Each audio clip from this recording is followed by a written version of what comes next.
반갑습니다. 12월 14일 토요일 큐티 스케치 시간입니다. 오늘 본문은 에베소서 2장 8절로 13절까지 말씀입니다. 오늘 본문은 이렇게 시작합니다. 너희는 그 은혜에 의하여 믿음으로 말미암아 구원을 받았으니 이것은 너희에게서 난 것이 아니요 하나님의 선물이라. 행위에서 난 것이 아니니 이는 누구든지 자랑하지 못하게 함이라. 오늘 구원을 어떻게 받았느냐를 설명합니다. 에베소 교인들에게 너희가 받은 이 구원은 은혜에 의하여 믿음으로 말미암아 받았다. 너희에게서 난 것이 아닌 하나님의 선물이다. 그래서 자랑할 수 없다. 너희에게서 난 것이 아닌, 너희가 한 것이 아닌, 너희 쪽에 공로는 없으니 전적인 하나님의 은혜이니 너희는 자랑할 수 없다. 그럼 이제 여기서 이런 질문을 할 수 있어요. 믿음도 있어야 되지 않습니까? 믿음으로 말미암아라고 했는데 구원의 조건은 믿음인가? 성경은 그것이 조건이라고 말하지 않아요. 값없이 주어지는 겁니다. 그럼 왜 이게 믿음으로 말미암아 구원을 얻는다는 이 종교 개혁자들이 오직 믿음으로만 구원을 받는다는 것은 오직 하나님의 은혜로만 구원을 받는다는 것이에요. 하나님의 선택, 하나님의 하신 일, 우리 쪽에서는 아무도 것도 한 일이 없다는 것이 바로 믿음의 내용입니다. 그러니까 믿음으로 말미암는다는 것은 여기에 고백이 다 담겨 있는 거예요. 하나님의 은혜 때문이요, 내가 한 일은 없으며 하나님의 선물이요, 그리고 내가 자랑하지 못하게 하시도록 하는 것이다. 그러니까 내 쪽에서는 어떤 공로도 없다는 거예요. 그 말이 바로 믿음. 그것이 바로 그러한 내용을 믿는 그 믿음으로 말미암아 구원을 받는다는 거예요. 그러니까 반드시 믿음이 구원의 조건이 아니고 또 믿음이 어떤 하나님 앞에 보여드려야 될 공로도 아니다. 말 가령 이런 겁니다. 하나님께서 우리에게 선물을 주셨어요. 그 선물을 이렇게 자 받아라. 도저히 받을 수 없는 구원이라고 하는 너무 큰 것이에요. 주셨어요. 그래서 내가 그것을 받아야만 구원이라고 하는 선물을 받는 게 맞죠. 그래서 내가 손을 내밀어야 돼. 손을 내밀어야 돼. 이게 어떤 면에서는 믿음입니다. 그래서 믿음으로 받는다는 거예요. 근데 내가 손을 이렇게 내밀어서 그 말할 수 없는 그 놀라운 선물을 그냥 주셨는데 그걸 내가 손을 내밀어서 받는 이 행위가 손을 드는 게 이게 그래도 에너지가 조금은 들죠. 그래서 그걸 받았다고 해서 그래 내가 손을 뻗었기 때문이야. 이 공로를 인정해야 돼. 이럴 수 없는 거예요. 그래서 믿음은 공로가 아닙니다. 믿음은 조건도 아니에요. 믿음도 선물이에요. 어떤 면에서는 하나님이 믿게 하셨잖아요. 그러니까 오늘 이 본문을 통해서 내 은혜도 필요하지만 믿음도 반드시 있어야 된다고 이것을 이분화시켜서 그래 나에게는 믿음이 있어야 돼. 은혜만 있으면 안 되겠지라고 생각하는 것, 성경을 잘못 오해하는 것입니다. 그래서 철저히 선물이다. 행위에 있지도 않다. 그래서 난 자랑할 수도 없다. 천국, 구원은 또 천국 가는 거죠. 구원과 천국에 어떤 우리가 설명할 때에 구원 받는 것이 또 천국 가는 것이에요. 그러니까 그 천국은 구원은 자랑이 없어요. 자랑할 게 없습니다. 내 자랑할 게 아무것도 없는 거예요. 자랑할 수 없는 것이 천국이죠. 자랑할 게 없는 게 천국이고 그 자랑은 나에 대한 자랑, 내 이름이 높아지는 것, 나를 내세우는 것은 있을 수가 없어요. 오직 하나님만 내세우는 거예요. 자랑거리가 없어져. 자랑거리가 나에 대해서는 자랑거리가 없어져. 하나님에 대한 자랑이 많아지. 이게 천국이.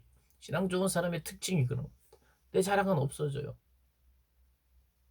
그래서 하나님 또 우리에게 자랑하지 못하도록 만들어 가시는 곳이 천국입니다. 구원입니다. 그러니까 자랑할 수 없다고 말씀하시죠. 그러면서 10절에 그가 우리를 창조하셨대요. 그리고 그리스도 예수 안에서 예수를 통해서 예수를 믿음으로 변화되어 그리고 이미 예수 안에서 선한 일을 위하여 지으셨대요. 선한 일을 위하여 지으셨대요. 하나님이 우리를 창조하셨다는 것은 그 모든 시작과 끝을 또 관리하시는 분이라는 거예요.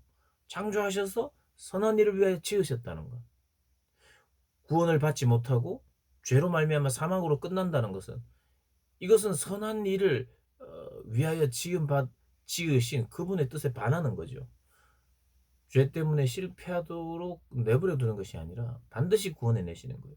그러니까 만드신 분이, 그분에게 주권이 있고 구원도 그분이 하신다는 말. 내가 너를 만들었어 라고 하는 그 도장을 찍어주는 이 선언은 우리의 구원까지도, 그 창조 안에 구원도 담겨 있다는 그런 의미죠. 예. 선한 일을 위하여 우리를 창조하셨다. 저와 여러분을 주님이 선하게 인도하실 것을 믿으시기를 바라요. 그게 바로 그분의 미리 예비하신 것입니다. 즉흥적으로 하시는 일이 아니에요. 그분의 구원도 즉흥적으로 하신 게 아닙니다. 예수님을 이 땅에 보내신 것도 즉흥적으로 보내신 게 아니에요. 다른 방법이 없으니까 이젠 네가 가야 되겠다 이런 게 아니에요. 그분은 미리 계획하시고 일하신 분. 그러면서 이제 예배소 교인들에게 이렇게 이야기합니다. 그러므로 생각하라. 너희는 이런 자였다. 어떤 자. 뭐 우리가 2장 초도에도 나왔어요. 허물로 죽었던 자, 불순종의 아들에게 가운데 역사하는 영예를 따랐던 자, 이런 자였다고 이야기하는데, 또 생각하라는 거예요. 너희는 육체로는 이방인이요, 손으로는 할례를 받지 못한 자요, 그리스도 밖에 있는 자요, 이스라엘 나라 밖에 있는 사람이고 언약들에 대하여는 외인이고 세상에서 소망도 없고 하나님도 없는 자였는데,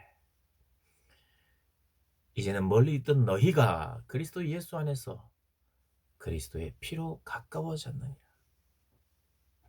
그리스도의 피로 하나님과 우리 사이를 회복하여 하나가 되고 가까워졌다는 의미도 있고, 그리고 이제 문맥상의 의미는 사실 그랬던 너희가 유대 밖에 있었고 유대 나라 밖에 있었고 이스라엘 밖에 있었고 그리스도 밖에 있었고 약속 밖에 있었고 소망 밖에 있었고 하나님 밖에 있었고, 밖에 있던 자들이 이제는 가까워졌다. 하나님 안으로 들어오고 언약 안으로 들어오고 그리스도 안으로 들어오고 이스라엘 안으로 들어와 교회 안에 유대인과 이방인이 함께 거하며 하나 되었다를 이야기한, 그리스도의 피로 말미암아 주님과 가까워졌다는 것도 맞지만, 오늘 본문의 문맥상에는 어, 유대인과 이방인이 가까워지고 하나 됐다는 것을 강조하고 있어요.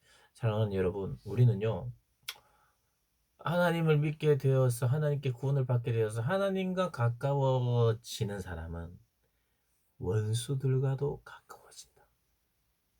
하나님하고는 너무 가까운데 원수는 싫고 믿고 죽이고 싶고, 하나님 좋은데 다른 사람들은 다 싫어지는, 그럴 수가 없어요. 하나님을 좋아하고 하나님을 사랑하면 다른 이들을 사랑하게 돼 있어요. 사랑이 들어오면 사랑이 흘러나갑니다. 사랑을 받으면 사랑을 표현해요.